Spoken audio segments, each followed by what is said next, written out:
Assalamualaikum friends. ഇന്ന് ഞാൻ നിങ്ങളായിട്ട് ഷെയർ ചെയ്യുന്നത് നല്ല ടേസ്റ്റി ആയിട്ടുള്ള ഒരു മുട്ട റോസ്റ്റിന്റെ റെസിപ്പിയാണ്. ഇത് നമുക്ക് ചോറിന്റെ കൂടെ ആയാലും ചപ്പാത്തിന്റെ കൂടെ അപ്പത്തിന്റെ കൂടെ ഒക്കെ നല്ലൊരു കോമ്പിനേഷൻ ആണ്.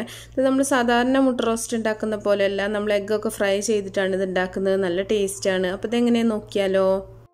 ആദ്യം തന്നെ ഒരു പാനിലേക്ക് കുറച്ച് വെളിച്ചെണ്ണ ഒഴിക്കുന്നുണ്ട്. ഈ വെളിച്ചെണ്ണ ഒന്ന് ചൂടായി വരുന്ന സമയത്ത് നമ്മൾ ഇതിലേക്ക് ഒരു 1/2 ടീസ്പൂൺ വലിയ ജീരകം ഇട്ട് കൊടുക്കുന്നുണ്ട്. വലിയ ജീരകം എന്ന് പറഞ്ഞാൽ പെരുംജീരകമാണ്. ജീരകം ഒന്ന് പൊട്ടി വരുമ്പോൾ നമ്മൾ കുറച്ച് കറിവേപ്പില ചേർക്കുന്നുണ്ട്. കറിവേപ്പില കുറച്ച് കൂടുതലായിട്ട് ചേർക്കുകയാണെന്നുണ്ടെങ്കിൽ നല്ല ടേസ്റ്റ് ഉണ്ടാവും. ഇനി ഇതിലേക്ക് ഒരു 1/2 ടീസ്പൂൺ മഞ്ഞൾപ്പൊടി, അതുപോലെ കുറച്ച് മുളക് പൊടിയും കൂടി ചേർക്കുന്നുണ്ട്. മുളക് പൊടി കൂടുതലായിട്ട് ചേർക്കണ്ട. ഈ ഒരു മുട്ട റോസ്റ്റിന് നമ്മൾ പച്ചമുളകാണ് കൂടുതലായിട്ട് ചേർക്കുന്നത്. പച്ചമുളകിൻ്റെ ആ ഒരു എരിവാണ് ഇതിന് കൂടുതൽ ടേസ്റ്റ് കിട്ടുന്നത് കേട്ടോ. ഇതിലേക്ക് നമ്മൾ തൊലി കളഞ്ഞിട്ടുള്ള കോഴിമുട്ടയാണ്, പുഴുങ്ങി തൊലി കളഞ്ഞെടുത്തിട്ടുള്ളതാണ്, അത് ചേർത്ത് കൊടുത്തിട്ടുണ്ട്.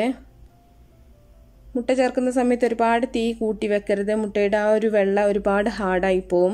അപ്പോൾ ചെറിയ തീയിലിട്ടിട്ട് ഒരു 5 മിനിറ്റ് നമുക്കിതൊന്ന് റോസ്റ്റാക്കി എടുക്കാം. ഇനി നമ്മളിതിലേക്ക് കുറച്ച് ഉപ്പും കൂടെ ചേർത്ത് കൊടുക്കുന്നുണ്ട്. വളരെ കുറച്ച് മാത്രം ചേർത്താൽ മതി. മസാല ഉണ്ടാക്കുന്ന സമയത്ത് നമ്മൾ മസാലയിലേക്ക് ഉപ്പ് ചേർക്കുന്നുണ്ട്. അപ്പോൾ കുറച്ച് ഉപ്പും കൂടെ ചേർത്തിട്ട് ഒന്നും കൂടെ നമുക്കിതൊന്ന് ഇളക്കി മിക്സ് ചെയ്തിട്ട് മുട്ട നമുക്ക് ഓയിലിൽ നിന്ന് കോരി മാറ്റാം. സാധാരണ നമ്മൾ മുട്ട റോസ്റ്റ് ഉണ്ടാക്കുന്ന സമയത്ത് മസാലയ്ക്ക് റെഡിയാക്കിയിട്ട് മുട്ട അതിലേക്ക് ഇട്ട് കൊടുക്കുകയാണ് ചെയ്യാറുള്ളത്. ഇത് നമ്മൾ ആദ്യം മുട്ട ഇതുപോലെ ഒന്ന് റോസ്റ്റാക്കി എടുത്തിട്ടാണ് ഈ ഒരു മുട്ട റോസ്റ്റ് ഉണ്ടാക്കുന്നത്. അപ്പോൾ എല്ലാ മുട്ടയും നമ്മൾ ഇതിൽ നിന്നൊന്ന് കോരി മാറ്റുന്നുണ്ട്. ഇനി നമ്മൾ ഇതേ ഓയിലിൽ തന്നെയാണ് ഒരു 4-5 അല്ലി വെളുത്തുള്ളി, അതുപോലെ ഒരു ചെറിയ കഷ്ണം ഇഞ്ചി, കുറച്ച് കൂടുതലായിട്ട് പച്ചമുളകും കൂടെ ഒന്ന് ചതച്ചെടുത്തിട്ടുള്ളതാണ്. പച്ചമുളക് എരിവിനനുസരിച്ചിട്ട് എടുക്കുക കേട്ടോ. ചില മുളക് നല്ല എരിവുണ്ടാവും, അപ്പോൾ എണ്ണ അതുകൊണ്ടാണ് പറയാത്തത്. അപ്പോൾ അതിൻ്റെ ആ ഒരു പച്ചമണം മാറി വരുന്ന സമയത്ത് ഒരു 4 വലിയ ഉള്ളി അരിഞ്ഞതാണ് ഇതിലേക്ക് ചേർത്ത് കൊടുക്കുന്നത്. ഞാനിവിടെ 4 ഉള്ളിയാണ് എടുത്തിട്ടുള്ളത് കേട്ടോ. അപ്പോൾ നിങ്ങൾക്ക് കൂടുതലായിട്ടാണ് എടുക്കുന്നതെന്നുണ്ടെങ്കിൽ ഇഞ്ചിയും വെളുത്തുള്ളിയൊക്കെ അതിലൊക്കെ വ്യത്യാസങ്ങൾ വരുത്തുക. ഇനി നമ്മൾ ഈ ഉള്ളി നന്നായിട്ടൊന്ന് ഇളക്കി മിക്സ് ചെയ്യുന്നുണ്ട്.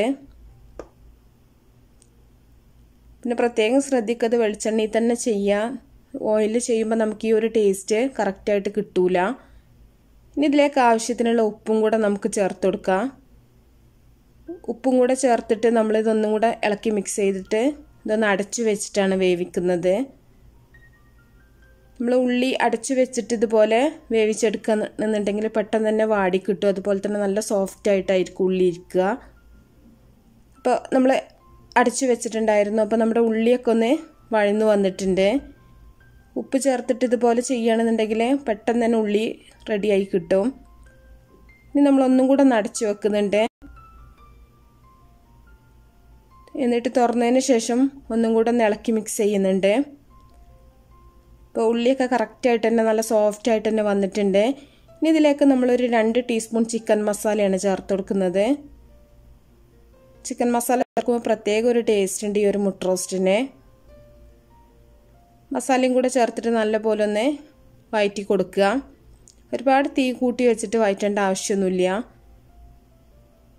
ഇനി നമ്മളിതിലേക്ക് ചേർക്കേണ്ടത് തക്കാളിയാണ്.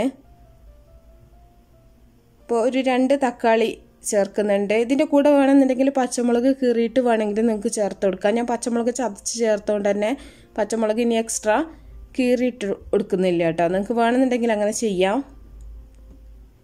അപ്പോൾ തക്കാളിയും കൂടെ ചേർത്തിട്ട് നമ്മൾ ഒന്നും കൂടെ ഒന്ന് വഴറ്റി കൊടുക്കുന്നുണ്ട്. ഇനി നമ്മൾ വീണ്ടും ഇത് അടച്ചു വെച്ചിട്ടാണ് ഇത് വേവിക്കുന്നത്.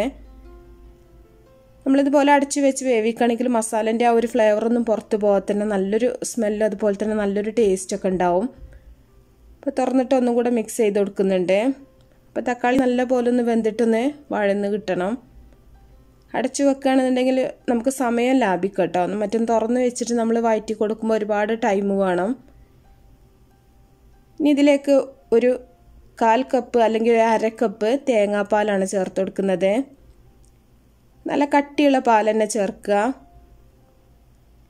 തേങ്ങ അധികം വെള്ളം കൂട്ടാണ്ട് ഒന്ന് മിക്സിയിലൊന്ന് അടിച്ചെടുത്തിട്ട് ഒന്ന് അരിച്ചെടുത്താൽ മതി. തേങ്ങാപ്പാലും കൂടെ ചേർത്തിട്ട് നല്ല പോലെ ഒന്ന് മിക്സ് ചെയ്യുക. എന്നിട്ട് നിങ്ങൾ ഉപ്പൊക്കെ ഉണ്ടോ എന്ന് കറക്റ്റായിട്ട് നോക്കുക. അപ്പോൾ തേങ്ങാപ്പാലൊക്കെ വറ്റി വന്നിട്ടുണ്ട്. ഇനി നമ്മളിതിലേക്ക് കുറച്ച് മല്ലിയില ചേർത്ത് കൊടുക്കുന്നുണ്ട്. കുറച്ച് മല്ലിയിലും കൂടെ ചേർക്കുമ്പോൾ പ്രത്യേക ഒരു ടേസ്റ്റ് ഉണ്ട് ഇതിന്. ഇല്ലെങ്കിൽ സെർവ് ചെയ്യുന്ന സമയത്ത് കുറച്ച് മല്ലിയില ചേർത്താൽ മതി. എന്നിട്ട് നമ്മൾ ഇതിലേക്ക് നേരത്തെ ഫ്രൈ ചെയ്ത് വെച്ചിട്ടുള്ള കോഴിമുട്ട ഇതിലേക്ക് ചേർത്ത് കൊടുക്കുന്നുണ്ട്. ഇപ്പോൾ മുട്ട ചേർക്കുന്ന സമയത്ത് നമ്മൾ തീ ഓഫ് ചെയ്തിട്ടില്ല കേട്ടോ.